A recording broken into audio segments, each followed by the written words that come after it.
이번 세션에서는 좌장이신 정보통신정책연구원 김정원 실장님께서 패널 토의를 진행해 주시겠습니다. 저는 오늘 패널 토론의 사회를 맡은 정보통신정책연구원 김정원입니다. 반갑습니다. 예, 먼저 오늘 패널 토론을 위해서 참석해 주신 전문가분들을 소개해 드리겠습니다. 서희종 서울대학교 사회학과 교수님 참석해 주셨습니다. 문성배 국민대학교 국제통상학과 교수님 참석해 주셨습니다. 이강윤 한국 IBM 상무님 참석해 주셨습니다. 유민호 네이버 인터넷산업연구실 실장님 참석해 주셨습니다. 끝으로 최민석 한국전자통신연구원 미래사회연구실장님 참석해 주셨습니다. 오늘 패널 토론회는 지금 소개해드린 5분과 앞에서 발제를 해주신 한상기 대표님 그리고 나성현 실장님께서 같이 해주실 예정입니다. 바쁘신 와중에 오늘 세미나에 참석해 주신 전문가분들께 감사의 말씀을 드리고요. 오늘 세미나는 지능정보 시대의 경제사회 변화상이라는 주제로 진행되고 있습니다. 앞에서 한상기 대표님과 나성현 실장님께서 인공지능 기술의 사회적 영향, 지능정보 기술과 산업구조 변화에 대해서 각각 발제를 해 주셨습니다. 오늘 패널 토론에서는 두 분의 발제 내용을 토대로 지능정보 기술의 도입과 확산이 우리 사회와 경제에 어떠한 영향을 미치는지 그리고 이러한 영향에 어떻게 대응해야 하는지에 대해서 논의가 진행될 것으로 기대됩니다. 지금 시간이 조금 지났기 때문에 많은 시간을 우리 패널분들께 드리긴 좀 어려울 것 같고요. 한 7분 정도로 말씀을 해주시기 바랍니다. 토론 순서는 제 왼쪽 서희정 교수님부터 시작하도록 하겠습니다. 네, 감사합니다. 발표 잘 들었습니다. 저희가 사실 인공지능 시대라고 하는 게 다가올 시대이기 때문에 아마 과거의 지표를 가지고 설명한다라고 하는 것 자체가 얼마나 어려운가 과학적으로 설명하는 게 상상을 동원하는 게 이제 대단히 중요한 것 같고요. 그 상상을 할 때 저희가 사회과학자니까 그래도 과학자들이니까 조금 더 근거가 있는 상상을 해야 된다 생각되고요. 아마 한 대표님이 말씀하신 부분은 기술이 이렇게 만들어진다면 사회가 이렇게 바뀔 것이다 라고 하는 몇 가지의 중요한 시사점을 말씀해 주시고 또 이제 나 실장님은 뭐 아무래도 산업구조의 변화를 과거의 입장에서 미래를 약간 암시하는 그런 생각이라고 생각합니다. 근데 저희는 사회학에서는 기본적으로 사회변동에 대한 여러 가지 생각이 있습니다. 기본적으로 기술 변화가 대단히 중요합니다만 기술 변화 말고도 우리가 21세기에 부딪히는 앞으로 엄청난 커다란 변화가 많지 않겠습니까? 예를 들어서 만약에 고령화, 사실은 지금 30년 저희가 지금 앞으로 지금 20년 정도 30년 정도 지나면은 저희들이 뭐 대개 아마 인공지능 시대하고 비슷하겠지만 거의 3분의 1이 65세 인구가 되고 최고 인구 그룹이 70대가 되는 그런 사회가 됩니다.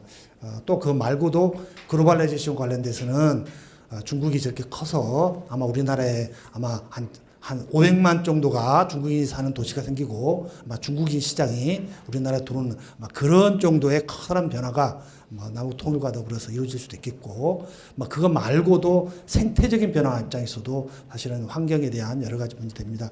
이런 것들을 전제하고 오히려 그런 것들이 실제 기술 변화에 또 기술이 채용되고 활용되는 과정에 좀 더 영향을 미친다라고 하는 걸 전제로 하면서 폭넓게 논의하면 좀 더 생산적이지 않을까 그런 생각이 듭니다. 사실은 경제적으로도 장기 저성장 경제가 지속될 가능성도 없고요. 그런 측면에서 본다 하더라도 여러 가지 변화들이 실제 우리가 어떻게 대책을 마련하고 하는가라고 하는 데 중요할 것 같습니다. 첫째 윤리 말씀하셨는데요. 뭐 기계를 윤리적으로 착한 AI 만들겠다라고 하는 면에서 윤리적인 도덕을 AI한테 입력하고 알고리즘 만드는 게 중요하다고 생각합니다. 근데 저희는 조금 더 이런 부분들이 실용화되는 과정에서 특히 AI와 공생하는 사회의 입장에서 본다면 좀 더 아마 실제 맥락지향적인 그런 윤리가 돼야 됩니다. 사실은 요새 로봇 철학하는 분들이 주로 추상적인 의미에서 기본적인 로봇 윤리라든가 이런 얘기 하는데 또는 공학자들이 윤리를 이제 심어내는 거죠. 그것도 윤리. 근데 윤리라는 말과 도덕이라는 말이 두 가지가 우리가 나눠져 있고요. 윤리라는 거는 상당히 메타적입니다. 우리가 이것이 옳다라고 판단하는 거예요. 근데 사실은 모두가 우리 인간은 각자 자신이 가지고 있는 가치 규범들을 가지고 있습니다.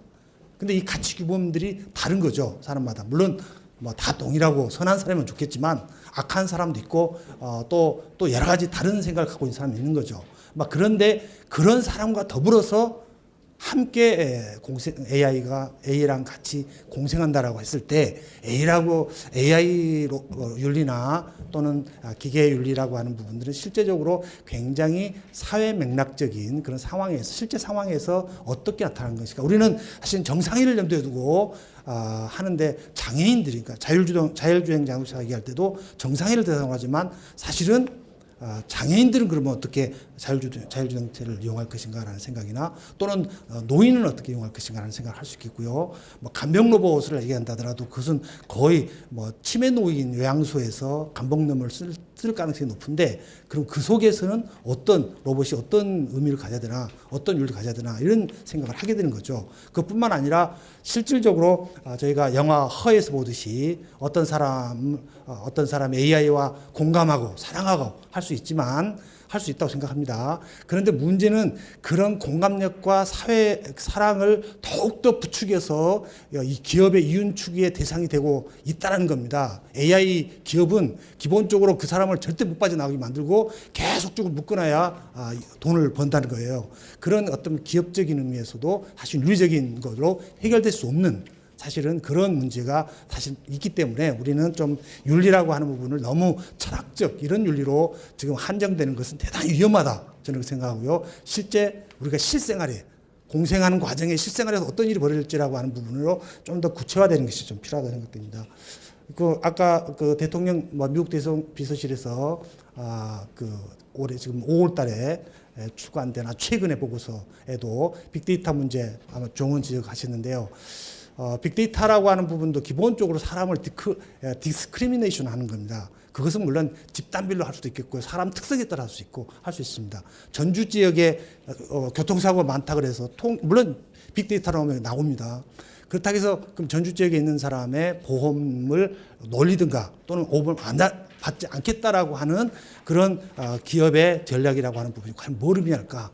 또는 예를 들어서 30대 경기도에 사는 여성 주부가 반품률이 높다 그래서 그분들한테 추가 비용을 요구한다든가 이랬을 때 과연 그거는 뭘 의미할까라고 하는 의미에서 아마 제 생각에는 지금 데이터 에틱 프레임이라고 하는 문제는 사실은 데이터 에틱 커뮤니티라고 하는 부분을 특히 민간 부분뿐만 아니라 공공 부분에서는 특히 공공 데이터를 이용했을 경우에 대단히 그런 차별과 편견을 양상시킬 수 있다는 점에서 또는 그걸 체계적으로 시스템적으로 활용한다는 점에서 많은 사람을 배제하게 만들어주는 그런 측면들이 바로 내재해 있다는 것도 굉장히 중요한 얘기가 생각되고요.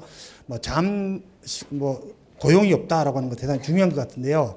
최근에 이제 카이스트의 모 교수가 그래서 이제 국영수 교육은 더 이상 필요 없다 이렇게 해가지고 커다랗게 충격을 준 적이 있습니다. 물론 제가 생각하기에는 많은 부분들이 우리가 더 창의적인 일을 하고 일상적인 일들에 대해서는 많은 AI나 로봇을 할 수 있지만 그러나 사실은 제가 보기에는 물론 엘리트 교육을 하는 또는 인재 교육을 담당하는 저희 학교는 그럴 수 있겠지만 사실은 AI가 있다 하더라도 여전히 제가 보기에는 많은 부분에 로봇이 한다 하더라도 상당 부분 간병을 또 사람이 해야 되고 그런 교육을 또 시킬 수 있어야 되는 거죠.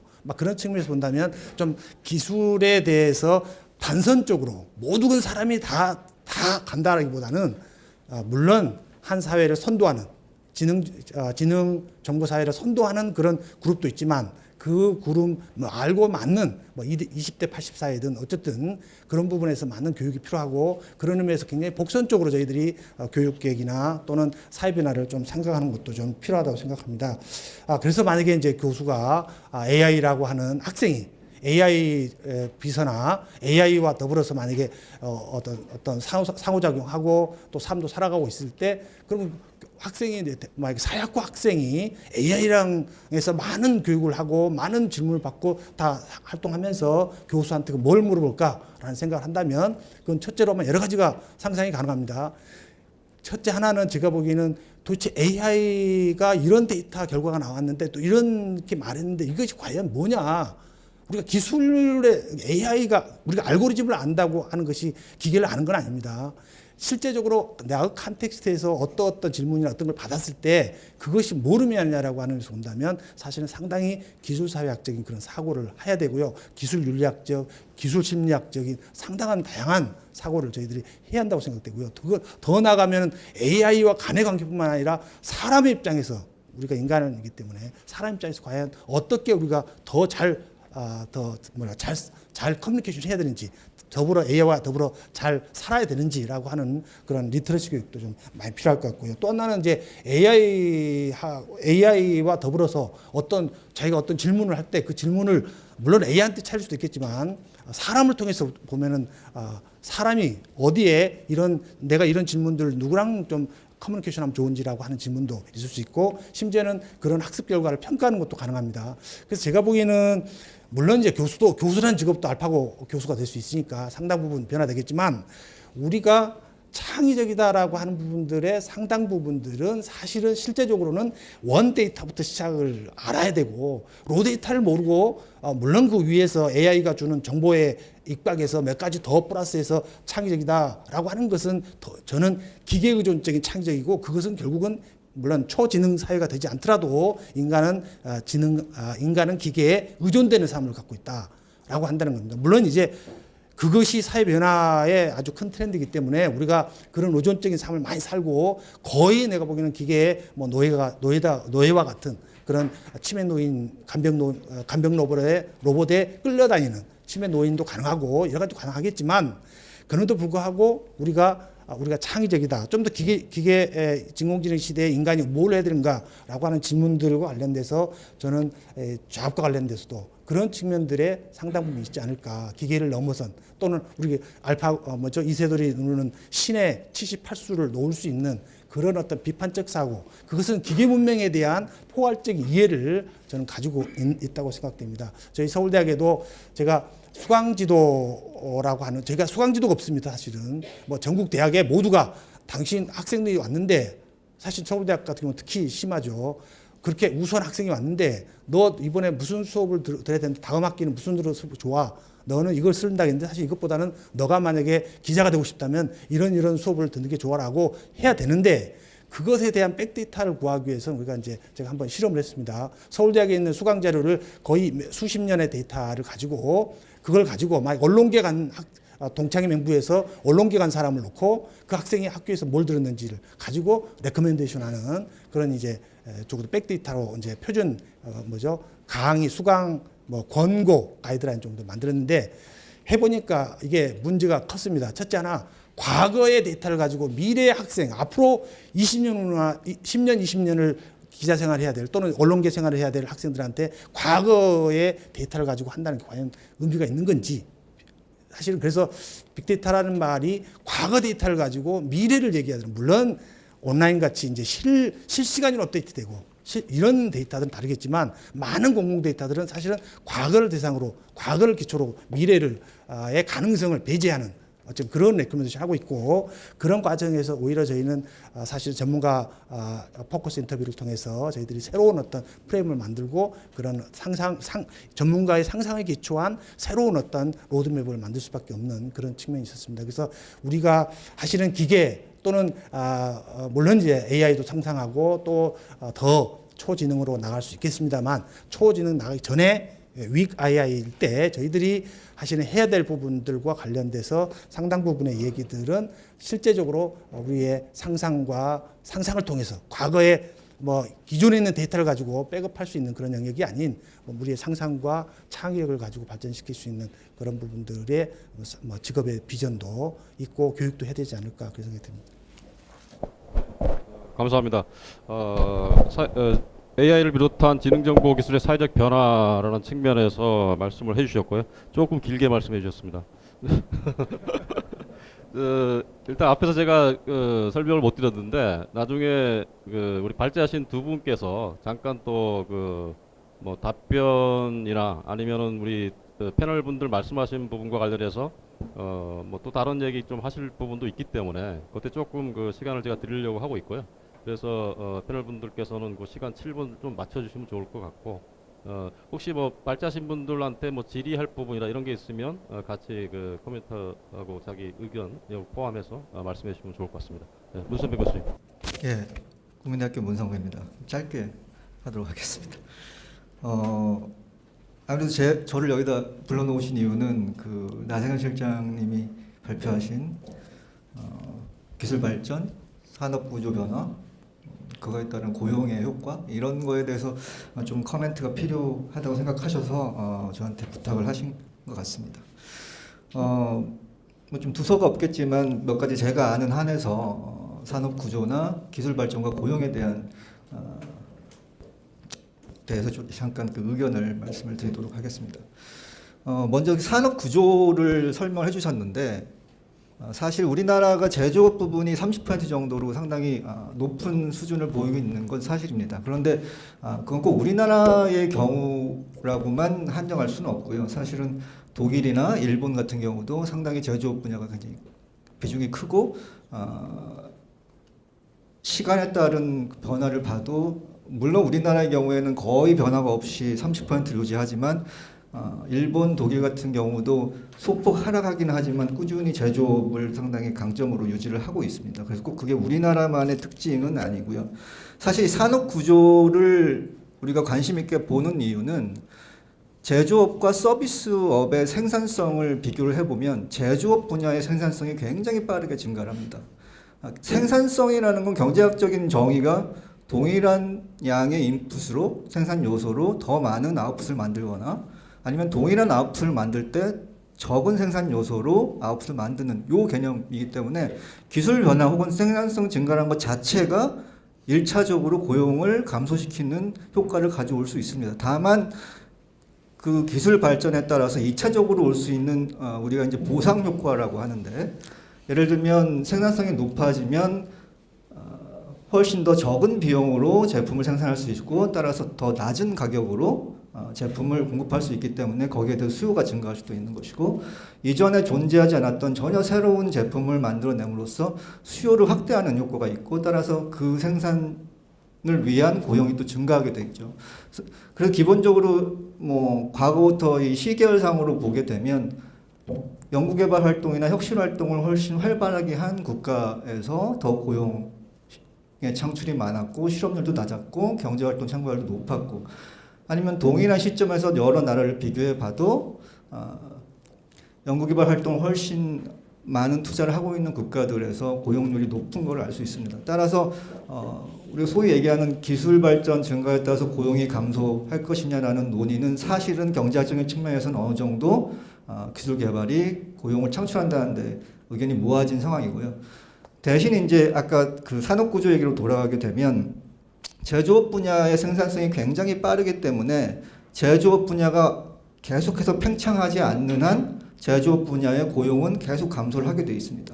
그럼 그 고용 감소는 대부분 서비스업 쪽으로 이동을 하게 되는데 이제 우리나라 서비스업의 특징은 다른 유럽 국가나 미국과 달리 상당히 생산성이 낮고 기술 혁신 활동이 굉장히 활발하지 않습니다.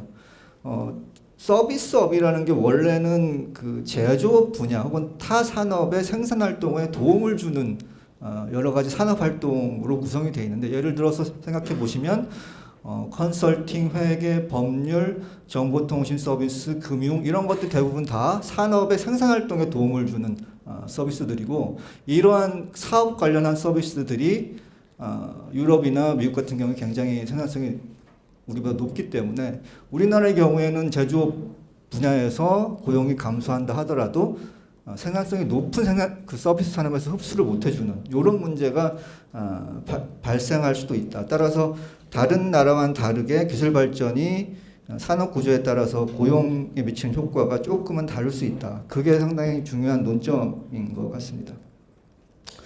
그리고 다른 한 가지 경우는 예전에 이제 이런 기술 발전과 고용에 대한 얘기를 할 때 그런 그 레온티에프라는 경제학자가 그 얘기를 했습니다. 예전 자동차가 발명하기 전에는 엄청난 많은 수의 말과 그리고 마부들이 있었는데 자동차가 개발하고 난 다음에 굉장히 많은 수의 말과 마부들이 다 사라졌거든요.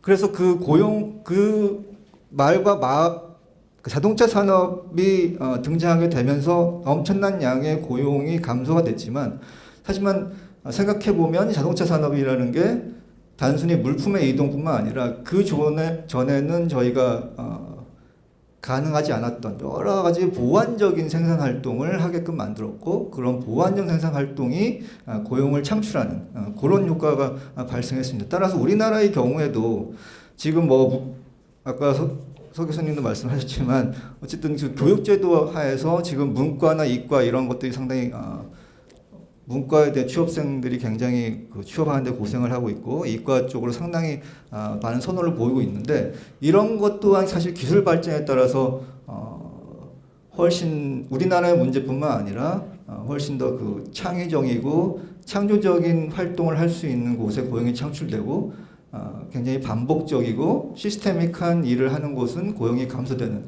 이러한 현상이 꼭 우리나라만 현상은 아니고 다른 나라에서도 그런 현상이 많이 발생하기 때문에 이러한 그 기술 발전을 얼마나 우리가 잘 이용할 수 있느냐, 그게 앞으로의 고용 관련한 효과를 얼마나 우리가 더 확실하게 누릴 수 있는지 거기에 결정을 할 수 있다고 생각합니다. 그 다른 한 가지는 사실 알파고가 이렇게 텔레비전에 나와서 굉장히 선풍적으로 그 관심을 끌게 했는데 냉정하게 생각해 보면 저희 나라에서 AI에 대한 투자가 얼마나 진행되고 있을까라는 생각이 좀 궁금하더라고요. 제가 페이퍼를 좀 찾아보니까 전 세계적으로 1년에 한 15조 원 정도가 AI에 대해서 투자가 되는데 뭐 마이크로소프트나 구글이나 페이스북이나 여러 그 주요 IT 기업들이 이 인공지능에 대한 투자 굉장히 많이 하고 있는데 사실 우리나라에서 AI에 대한 투자는 그렇게 많이 일어나지 않고 있다고 생각을 하거든요. 그런데 고용 효과라 하는 것은 기본적으로 산업의 성장에 의존을 하게 돼 있고 성장이라는 건 투자에 의존할 수 있기 때문에 이러한 부분에 대한 기초적인 조사나 통계 작성이 훨씬 더 우리가 고용 효과라든가 다른 산업적인 효과를 추정할 때 선행되어야 되지 않을까라고 생각을 합니다. 예, 이상으로 마치겠습니다. 네, 감사합니다. 이 인공지능과 관련돼서 이제 가장 좀 이슈가 되는 부분이 일자리 문제, 고용과 관련된 부분인데 그런 부분 관련해서 우리 문성배 교수님께서 말씀을 좀 해주셨고요. 다음은 지금 이제 두 분의 학계에서 오신 분이 말씀을 해주셨고 다음 우리 업계에서 오신 두 분 말씀을 이어서 계속 듣도록 하겠습니다. 먼저 인공지능 선도하고 있는 IBM, 한국 IBM의 이강윤 상무님 말씀 듣도록 하겠습니다. 예, 지금 우리가 보고 있는 이런 인공지능이 앞으로 경제사회에 어떤 변화를 가져올 거냐라고 하는 부분을 생각을 해보면 어떻게 보면 IT다라고 하는 것이 이 부분을 리드를 하고 있고 그럼 IT가 인공지능이다라고 하는 부분이 오면서 어떻게 변화하느냐라고 하는 거를 우리가 이해를 할 필요는 있는 것 같아요. 과거에 우리 IT다라고 하는 거는 엄청난 뭐 지금 생산성이나 이런 자동화 이런 부분에 포커스를 해왔습니다. 그러니까 소위 우리가 얘기하는 정형화된 것들을 만들어서 굉장히 우리한테 정확한 답을 줬었죠. 우리는 그 정확한 답을 기반으로 해서 모든 업무, 그 다음에 뭐 결정 이러한 부분들을 해왔던 거죠. 근데 이러한 데이터들이 엄청나게 많아지면서 이러한 부분들을 우리가 다 그렇게 정형화해서 만들 수 있는 환경이 아닌 거예요. 그래서 우리는 이것을 머신러닝이나 비주얼라이제이션이나 이러한 것을 가지고 앞으로 벌어질 일을 예측하고 하는 일들을 하는 거죠. 그래서 우리는 이러한 변화를 이러한 IT가 과거에 이런 정확한 답을 줬던 거에 대해서 우리를 이해하고 올바른 답을 준다라고 부르는 겁니다. 정확한 답은 이것이 100% 맞다라고 하는 것을 우리가 알고 있는 거지만 올바른 답이다라고 하는 것은 이렇게 될 거다라고 하는 어떤 신뢰도를 가지고 얘기를 주는 겁니다. 빅데이터라고 하는 거 안에는 우리가 반드시 이것이 어떤 결과가 이루어질 거다라고 하는 것을 아무도 얘기를 못해요. 그렇다라고 하면 여기에서는 어떤 확률을 가지고 이렇게 갈 거다라고 하는 걸 이제 얘기할 수 있는 거죠. 우리의 행동하는 것들을 이렇게 보면 이 사람은 이럴 때 이런 행동을 보여. 다라고 하는 거를 IT가 이제 얘기할 수 있다라고 하는 겁니다. 정확하지 않죠. 하지만 내가 어떤 것들을 할 거라고 하는 것들을 예측하고 얼마의 확률을 가지고 이렇게 하는 게 좋겠다라고 레코멘데이션을 하기 시작하는 거예요. 이러한 부분이 IT가 엄청난 변화를 가지고 오는 겁니다.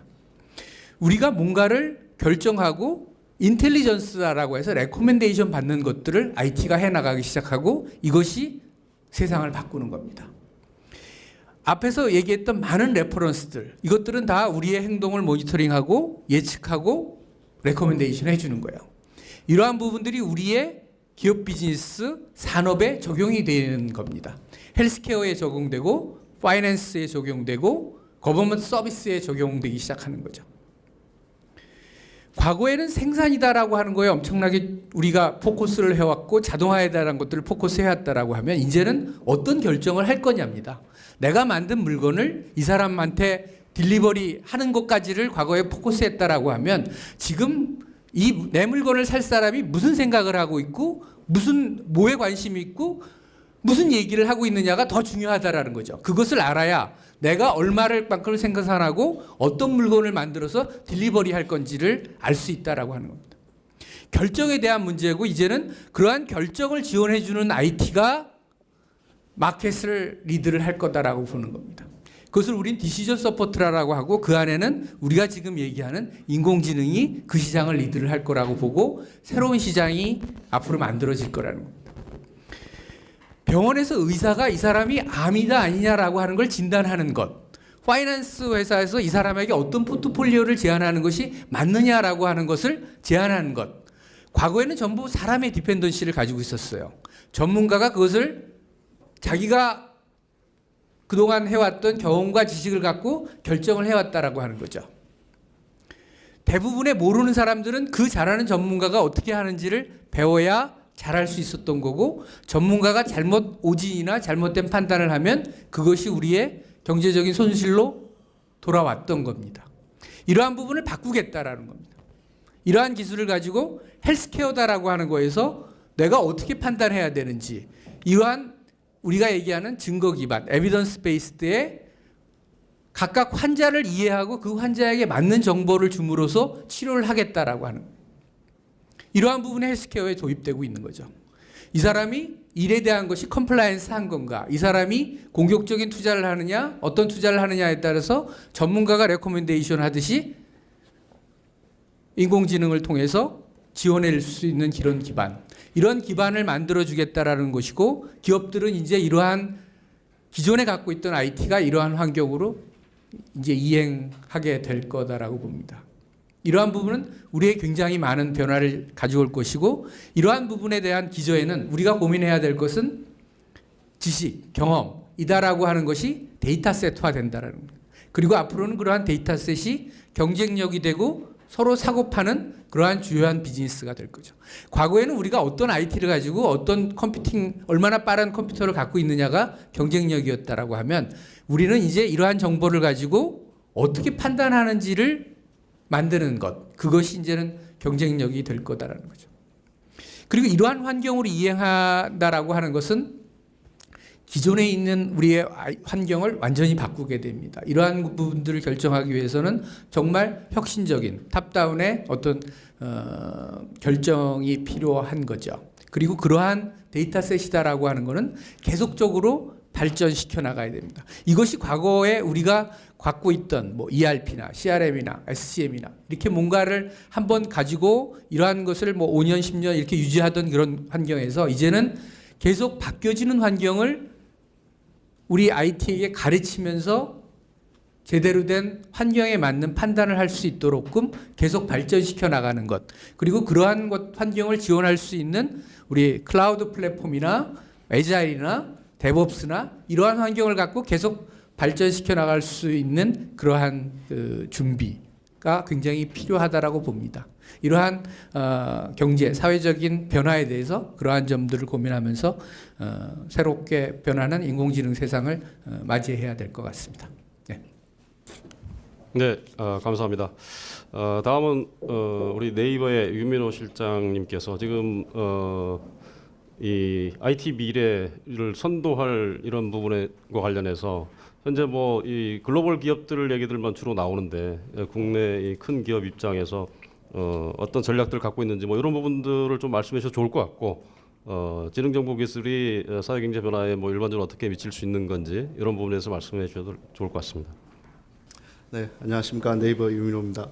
저는 사실 발표를 들으면서 오늘 이 자리에 제가 아니라 사실 저희 기술연구소 CTO님께서 오셔서 말씀을 드렸으면 얼마나 좋았을까라는 생각을 좀 해봤는데 사실 뭐 많이 알려져 있지는 않지만 네이버도 인공지능과 AI에 대한 많은 투자를 하고 있고 많은 연구를 진행 중에 있습니다. 제가 뭐 회사 내에서 주워 들은 것만 간단히 소개드리면 뭐 이미지 검색이라든지 그리고 뭐 자연 한국어로 통한 자연어 처리라든지 이런 건 글로벌 경쟁사들과 비교했을 때 결코 경쟁력이 떨어지지 않는 그런 수준으로 알고 있고요. 그리고 일부 뭐 지금 혹시 네이버 서비스 쓰시는 분들은 뭐 느끼실 수도 있겠지만 뭐 엔드라이브 같은데 사진을 업로드하면 자동적으로 분류를 한다든지 뭐 이런 일부 기능들이 벌써 이제 AI 기능들이 들어가 있고 앞으로 점점 더 이제 새로운 기술들이 커밍 순 할 테니까 기대해 주셔도 좋습니다.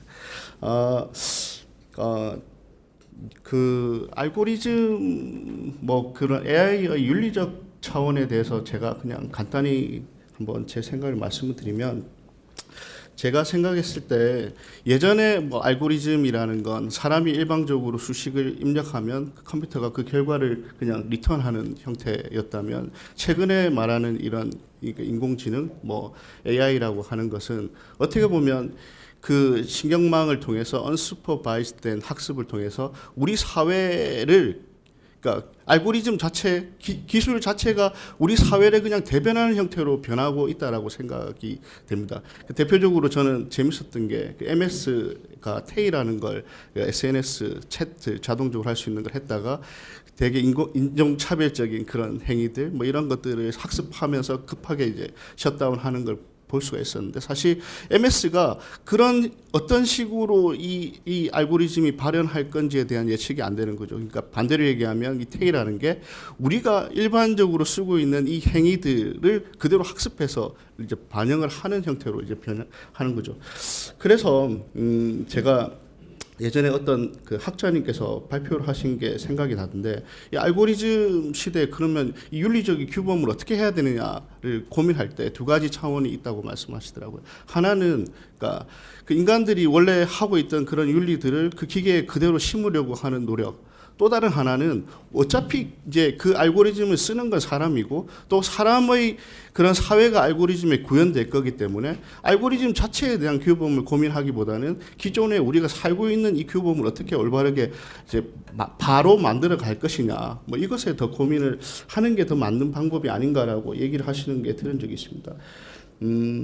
아마 이런 뭐 윤리적인 문제는 장기적으로 계속 사회적인 합의가 필요한 뭐 과정일 것 같고요. 오늘 이 자리는 아마 뭐 그런 사회적 합의를 만들어가는 그런 시작점이라고 생각을 합니다.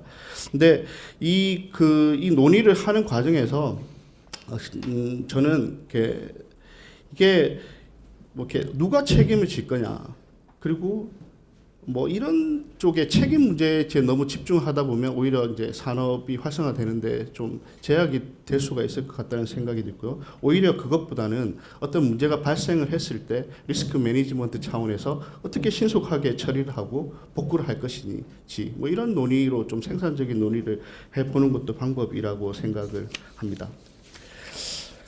그리고 나성현 박사님 이렇게 발표 되게 재밌게 들었고요. 사실 저는 경영학을 전공했는데 예전에 그 니콜라스 카라는 교수가 IT doesn't matter라는 논문을 쓰면서 이게 기업에서 IT 투자를 했는데 이게 도대체 어떻게 이렇게 뭐 생산성 향상에 도움이 되는지 뭐 그런 논란이 한참 일었는데 제가 다시 이 나성현 박사님 논문을 보고 발표를 보고 경제학적인 이제 그런 리터레처를 좀 찾아보니까 경제학 쪽에서도 사실 이 productivity paradox라고 그러니까 아주 비슷한 얘기들을 하고 있더라고요. 그러니까 정보 기술이 발전을 하고 있는데 과연 우리 이 사는데 세상은 얼마큼 좋아졌냐는 거죠. 그러니까 이 전통적인 경제학적 지표로 이렇게 이 세상이 좋아지고 계속 정보 기술이 발전하는 것 같은데 GDP라든지 기존의 지표들은 그렇게까지 예전에 비해서 많이 이렇게 향상되고 있지 않은데 도대체 이게 왜 그러냐 하는 그런 논란들이 계속 있어 왔던 것 같습니다. 그래서 제가 좀 봤던 거를 간단하게 그냥 소개시켜 드리는 게 좋을 것 같아요. 제가 뭐 의견을 드릴 수 있는 입장은 아닌 것 같고 한 4가지 측면에서 이렇게 얘기들을 하고 있더라고요. 도대체 이 정보 기술이 발전함에 있음에도 불구하고 이 기존의 이렇게 사회 지표들은 왜 이렇게 크게 변화가 없는지에 대한 이유를 한 4가지 정도로 들고 있던데, 첫 번째가 이게 정보 기술이라든지 지능 정보 기술이 가진 눈에 띄지 않는 이런 효용들이 있다는 겁니다. 대표적으로 이제 검색 기술을 예를 드는데, 어떤 사람 검색 기술이 없었으면 어떤 사람들이 어떤 엄마가, 그러니까 애가 아픈 엄마가 예를 들어서 애의 병을 치료하기 위해서 이렇게 도서관에 방문을 하고 하루 종일 도서관을 헤매고 애가 울더라도 이렇게 애 옆을 떠나서 막 찾고 하는 뭐 의학 서적을 찾고 하는 그런 행위들이 있어야 될 텐데, 이 검색이 들어오면서 아기를 옆에 두고 자연스럽게 이렇게 그 아기가 필요한 의학 지식을 찾을 수 있는, 예를 들어서 이런 검색의 주는 효용, 이런 거는 이게 결국 돈으로 환산될 수 없는 그런 효용이다. 사실 이건 제가 한 얘기가 아니고요. 그러니까 이코노미스트라는 그 거기에서 소개된 검색 효용의 예입니다. 대표적인. 두 번째는 이게 보통 보면 이게 미디어라든지 이런 이제 정보 기술들이 광고 수익으로 인한 이제 무료로 제공해주는 그런 서비스들이잖아요. 그래서 무료로 제공해주는 이런 서비스들 같은 경우에는 기존 같으면은 이게 다 미디어 사업자의 생산 요소로 반영이 됐을 거지만, 이제는 무료로 하기 때문에 이 미디어 사업자들이 이용자들한테 최종 생산물을 제공하는 건 GDP라는 개념으로 잡히지 않는다는 거죠. 그래서 거기서 기본적으로 미싱되는 파트가 많다고 얘기를 합니다. 그리고 또 다른 하나는 이 정보 기술이 되게 유용하긴 하지만 이게 효율성을 높이면서 가격을 떨어뜨리는 효과도 합니다. 예를 들어서 이용자들이 인터넷을 통해서 가격 검색을 해서 제일 저렴한 상품을 사게 되는 거죠. 그런데 예를 들어서 그거는 가격이 프라이스가 떨어진 건 나중에 결국 결과론적으로 어떤 게 발생을 하냐면, 생산자 측면에서 보면 이게 결국 전체 매출이 하락하게 되고, 그러면 GDP 측면에서도 이게 반영이 안 되는 그런 효과도 있을 수 있다라고 얘기를 합니다. 마지막으로 그런 얘기들도 있죠. 이게 디지털 시대, 결국 오늘도 뭐 그 구글과 페이스북 뭐 이런 해외 사업자들 얘기를 되게 많이 했는데, 이게 글로벌 경계가 없는 서비스들이 국내에 되게 많이 제공되고 있습니다. 이미 구글, 페이스북이 하고 있는데, 이들이 국내에서 생산하는 한국 기준으로 봤을 때 이들이 한국에서 생산하는 그런 가치들, 매출들, 이런 것들이 한국의 GDP에는 전혀 잡히지 않고 있습니다. 뭐 대부분 아시겠지만 구글이나 이런 회사들은 한국의 유한 회사로 등록돼 있어서 이들의 매출이라든지 이런 것들을 국내에 신고할 해야 하는 의무가 없습니다. 이렇게 해외 사업자들이 국내의 이용자들을 통해서 창출하는 이런 뭐 가치들, 이런 것도 미싱되어 있습니다. 그런 측면에서 보면 이제 다르게 이제 썸업을 하면, 그러니까 기존의 뭐 GDP라고 하든지 아니면 뭐 이런 생산 지표라든지 이런 것들이 기본적으로 이런 지능 정보 시대, 기술 정보라든지 디지털 경제라든지 이런 지표를 정확하게 반영을 하고 있지 못하다라고 말씀을 드리고 싶고요. 근데 제가 기사를 찾아보니까 엊그제 그 이주열 한국은행 총재님께서도 비슷한 말씀을 하셨더라고요. 그러니까 뭐 기존의 GDP가 우버라든지 이런 새로운 형태로 나타나는 서비스들의 가치를 제대로 반영을 하지 못한다. 그래서 뭐 한국은행에서도 뭐 이런 지표를 약간 변화하는 뭐 그런 작업을 시작했다고 하는데, 뭐 이런 것들에 대한 기본적인 저희들의 공감대 뭐 이런 것이 있어야지 앞으로 뭐 이렇게 발전적인 논의가 되지 않을까라는 생각이 듭니다. 네, 이상입니다. 네, 감사합니다. IT 쪽에 뭐 이 생산성 역설, 예전에 그 분석한 결과 이런 거를 토대로 실제로 뭐 GDP나 이런 부분에 효과가 나타나지 않는다, 뭐 이런 거 관련된 그 이유, 이런 부분에 대해서 좀 말씀을 해주셨고, 어쨌든 앞으로 이 지능정보 기술이라는 게 미래 사회의 어떤 형태로든 간에 우리 경제 부문에 상당히 뭐 긍정적인 영향을 미칠 수는 있다라는 부분을 그 말씀을 해주신 거죠. 제가 좀 중언무언해가지고 제가 드리고 싶은 말씀은, 그러니까 창출되는 가치는 분명히 있다. 근데 그 가치를 지금의 지표로서 못 잡아내고 있을 뿐이다. 대부분, 그리고 또 하나의 특징을 얘기하면 그게 소비자 후생으로 가는 부분이 되게 많기 때문에 사실 이 소비자 후생으로 가는 부분을 어떻게 새로운 경제 지표로 잡아낼 수 있도록 하느냐 하는 게 핵심인 것 같습니다. 네, 감사합니다. 우리 끝으로 연구원에서 오신 최민석 실장님 말씀 듣도록 하겠습니다. 네, 안녕하십니까, 최민석입니다. 오늘 발표해 주신 한상기 대표님께서 어떻게 보면 인공지능의 최신 발전 상황, 그리고 가까운 미래, 그리고 특히 윤리적인 문제를 언급하신 것 같은데 굉장히 윤리적인 문제는 인상적이었던 것 같고요. 또 나성현 시장님께서 어떤 거시적인 측면에서 지능정보 기술과 산업의 변화를 물론 예측할 수는 없지만 그래도 예측의 어떤 단초를 보여주신 것 같습니다. 저는 나성현 실장님 발표하신 내용 관련해서 조금 제가 알고 있는 지식을 조금 덧붙여서 말씀드리면, 아마 아까 제조업하고 서비스업의 차이가 많이 났던 것 중에 하나, 특히 미국과 차이가 많이 났던 것 중에 하나가 우리나라 제조업들이 최근 로봇의 도입이 굉장히 많았거든요. 최근 한 10년간. 아마 보스턴 컨설팅 자료를 보면 우리나라의 로봇 도입률이 굉장히 높은 걸로 알고 있습니다. 아마 그런 요인들이 좀 있지 않았나 싶습니다. 그러니까 미국 같은 경우는 이미 로봇 도입이 상당히 진행된 상황에서의 이제 프로세스 개선이 많았고, 우리는 이제 당장 로봇 도입이 한창 진행되는 과정이었기 때문에 그런 현상이 나온 건 아닐까라고 한번 추측을 해볼 수 있을 것 같고요. 또 하나는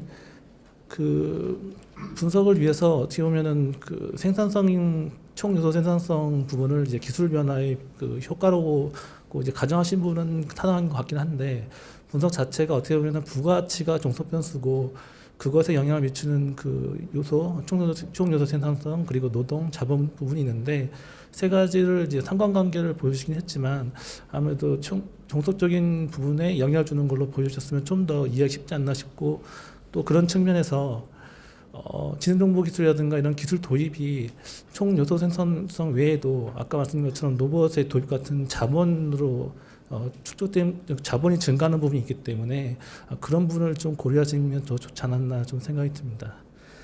예, 그리고 저는 사실 이 발표하신 내용 관련해서 굉장히 뜻깊게 저도 공부를 많이 한 것 같고요. 저는 좀 약간 다른 측면에서 한 세 가지를 준비했습니다. 간단히 말씀드리겠습니다. 다 아시겠지만 지능정보 기술 관련해서 가장 중요한 것은 데이터라고 생각이 듭니다. 그러니까 물론 과거에도 컴퓨팅 능력과 컴퓨팅 파워는 형성되어 왔고 알고리즘도 발달되어 왔고 관련돼서 딥러닝이 중요한 것도 알지만 가장 무엇보다 중요한 건 지금 데이터가 있어야만 학습할 수 있는 상황이기 때문에 데이터가 가장 중요한 건 잘 아실 것 같습니다. 그런 측면에서 아까 한상기 대표님께서 윤리적인 측면을 언급해 주셨고, 또 사실은 저도 마이크로소프트의 테이 사례를 준비해 왔는데 먼저 발표하셔가지고 좀 그렇긴 한데요. 데이터의 윤리적인 문제는 데이터 자체의 윤리보다는 결국 데이터를 쓰는 학습을 시키고자 하는 사람의 의도가 더 중요한 것 같거든요. 테이를 오픈했을 때도 그걸 학습시키는데 참여한 많은 사람들이 이제 굉장히 악의적인 학습을 시킨 거고요. 또 어떻게 보면은 우리나라에서는 흔하지 않지만 외국에서 많이 이용된 것 중에 하나가 여러 리크루팅 지원서들을 일종의 필터링하는 소프트웨어들이 굉장히 많이 쓰고 있습니다. 그 과정에서 그 회사가 사전에 원하는 형태로 필터링한다거나 이런 문제가 지금 많이 대두되고 있는데, 아마 이제 그런 부분은 데이터 자체의 윤리이긴 하지만 결국은 사회적인 규범의 문제인 것 같다는 생각이 들고요, 저도요. 그다음 데이터 관련해서는 우리나라 같은 경우는 제가 어디서 좀 들은 얘기긴 한데, 예를 들면 인공지능이라든가 지능정보기술 관련된 벤처들이 최근에 있습니다, 우리나라에도. 근데 가장 어려운 건 데이터 구하기가 굉장히 어렵다는 것인데요. 근데 또 어떻게 생각해 보면은 예를 들어 보면은 이제 병원 같은 경우는 실제 데이터를 갖고 있는 쪽은 병원입니다. 물론 그건 개인 환자들의 데이터긴 하지만 병원이 관리하고 있고요. 또 병원에서 나오는 데이터들이 대부분 장비를 통해서 나옵니다. 측정 장비 통해서 나오기 때문에 그 장비를 제조하는 업체, 그리고 그걸 분석하려고 하는 기업, 이 3자가 데이터를 갖고 있는 것과 데이터를 생성한 것과 데이터를 분석한 측이 서로 다르다는 문제가 지금 어떻게 보면 우리나라의 어떤 지능정보 산업이 발전하는데 가장 큰 어려움이 있다고 생각이 들거든요. 그래서 가만 보면은 실제로 그런 벤처 기업들 중에 그나마 어렵게 그런 걸 이제 실시하고 있는 기업들 보면 장비 업체랑 서로 협력을 해가지고 장비에서 나오는 데이터를 분석하거나 이런 식이거든요. 그래서 제가 생각했을 때는 지금 제가 말씀드린 것은 그러니까 우리나라의 어떤 지능정보 산업이나 이런 것들이 발전한 이후의 변화도 중요하지만 어찌 보면 그 변화를 가기 위한 것도 더 중요한 부분이라는 생각이 들고 그런 측면에서 봤을 때 지금 우리나라가 갖고 있는 이 한 상황은 그 변화를 다 가야 될 길로 인식하고 있지만 일종의 어떤 캐즘처럼 못 넘고 있는 허들이 있지 않나 싶고 그 과정에 봤을 때는 제가 생각했던 그 부분이 가장 큰 분야라고 생각합니다. 그래서 그거는 어찌 보면 과거 10년 전에 융합이 유행했을 때 융합이 어떻게 하느냐, 융합 전문가를 키우느냐 이런 문제가 똑같다 보고요. 그런 측면에서 봤을 때는 우리나라의 장비, 그러니까 각 사업마다 다른 접근점이 필요합니다. 우리나라가 장비가 좀 경쟁력 있는 분야는 그 장비 업체가 분석을 최대한 할 수 있게끔 뭐 지원 인력이라든가 이런 걸 좀 지원하는 쪽이 필요하다고 생각이 들고요. 반면에 그런 장비 경력이 없는 쪽은 오히려 알고리즘이라든가 이런 분석 능력이 있는 업체들한테 더 기회를 주는 형태로 뭔가 차별적인 어떤 대책 전략이 있으면 더 좋겠다 이런 생각을 좀 하게 됐습니다. 그래서 아마 그 분석 업체 입장에서는 가장 필요한 게 데이터들 기존의 데이터를 소유하고 있는 업체들이 클라우드로 전환을 시킬 수 있느냐 없느냐가 가장 큰 허들이라고 생각합니다. 그러니까 그렇지 않은 상황에서는 분석 업체들은 자신들이 갖고 있는 분석 역량을 가지고 뭔가 데이터를 분석할 수 있는 일종의 첫 단계를 못 넘는 단계이기 때문에 아마 우리나라의 그 여러 기업들 데이터를 소유하고 있는 기업들이 이거 타이머 해놨는데요. 넘었네요. 제가 6분을 해놨습니다. 예.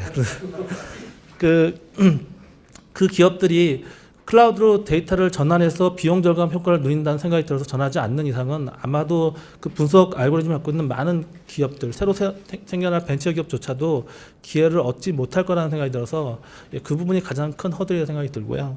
마지막으로 데이터 문화를 좀 생각했습니다. 우리가 사실 데이터를 그렇게 많이 분석하는 문화는 아닙니다. 각각 생각해 보시면 저도 제가 PC가 있지만 제가 회사에 쓰는 PC를 무슨 데이터를 분석하기 위해서 열심히 쓰지 않습니다. 주로 워드 쓰고 하거든요. 근데 과거에 보면은 우리가 인터넷 PC 보급하고 인터넷 초고속 인터넷 쓸 때 하나씩 나눠주면 열심히 다 쓴다고 했잖아요.